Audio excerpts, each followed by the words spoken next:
Hi everyone, hope you are doing well from wherever you are watching this channel, depending on your time zone. Now, the whole of this week, the Deputy President and his allies have really demonstrated a lot of anger in everything that they do. And this is because of two things. Number one, the decision by the Mount Kenya Foundation to endorse Raila Odinga as their preferred presidential candidate and the readiness to provide campaign resources to Raila Amolo Odinga. And secondly, is the decision by President Uhuru Kenyatta and Raila Amolo Odinga to sponsor the political party amendment bill through Kimunya, which will foresee coalitions now being allowed to produce a presidential candidate, and again just giving an enabling environment to small political party that goes into a coalition with the other parties. So all these things have made the Deputy President to get so much angry, because now they are narrowing down on how to deal with the influence of William Ruto in 2022 general election. And this is what Aden Duale tried to speak while he was in Garisa, attacking Raila Amolo Odinga and referring to him as a puppet. And amemwita mradi wa serikali. The same words were also uttered by the Deputy President William Samoei Ruto. Listen to them shortly and we will continue. Tena eti kutupanga katika vyama ya kabila na kona na kijiji. Mimi nataka niwaulize watu wa Garisa. Tumetengeneza chama ambayo inaunganisha Wakenya wote. Nyinyi watu wa Garisa, kwa sababu wale wamepanga mtu wao, kibaraka wao, ambaye wanataka eti watuchagulie kibaraka wao awe rais wa Kenya. Sasa wamepanga njama ya kutugawanya ndio kibaraka wao afaulu. Saa hizi wanapanga njama eti kubadilisha sheria kule bunge, ati ndio watugawanye, ndio kibaraka wao apitie katikati, eti wao wameamua wakiwa kule. Mimi wa ODM ni kibaraka ambaye anatumiwa na ni project anatumiwa na wabonyenye na matajiri ambaye walikula pesa ya Kenya tangu independence ili serikali ijayo wawe wana control. And we are telling Raila Odinga, you are a project and we shall deal with you. Now we are continuing with our Punchline discussion, but I have a quick request. You might be watching this channel, but you have not yet subscribed. So my humble request, please consider subscribing so that any other time, once we release a video like this, you will always get notified. Again, to all our 10 subscribers and anyone who drop comment, I must say thank you so much for your unconditional support. Again, I'm requesting you to give this video a thumbs up so that YouTube will recommend our video to more viewers.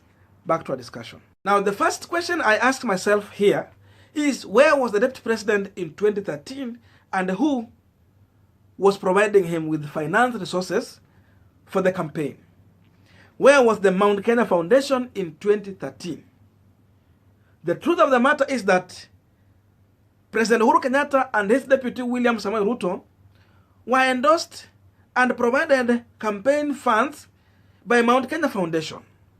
So this time around, they are saying, no, we are not going to sponsor or support William Ruto.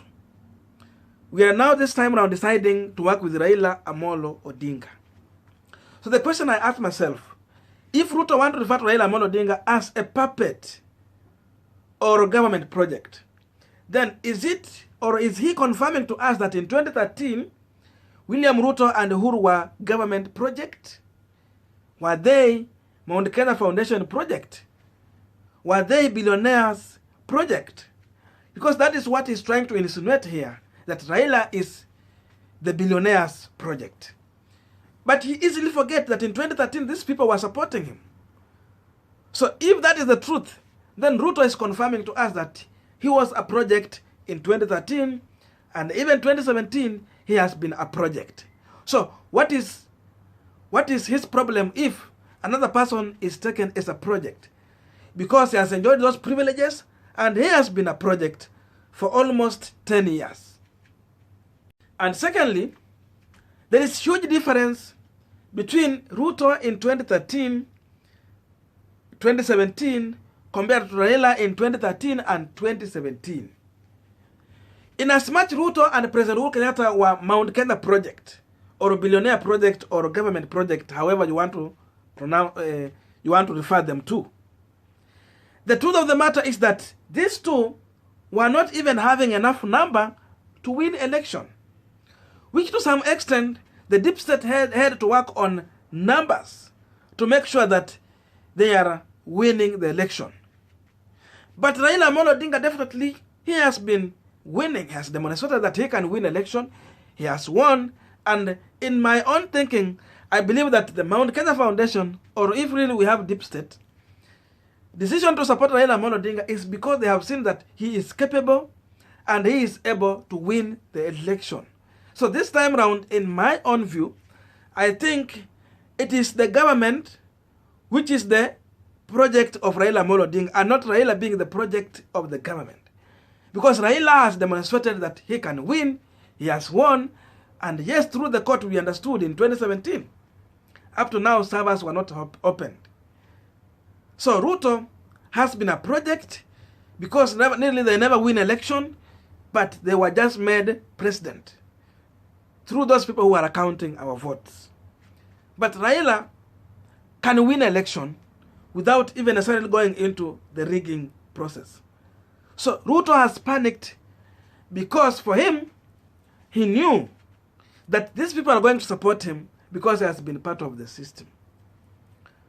But the funny thing is that the system is now against William Samoei Ruto, and this time around, they want the rightful winner to be given the power to lead Kenyans. So that is the reason why you see Ruto is coming out this much angry and trying to attack Raila Odinga and make him to look like a government project.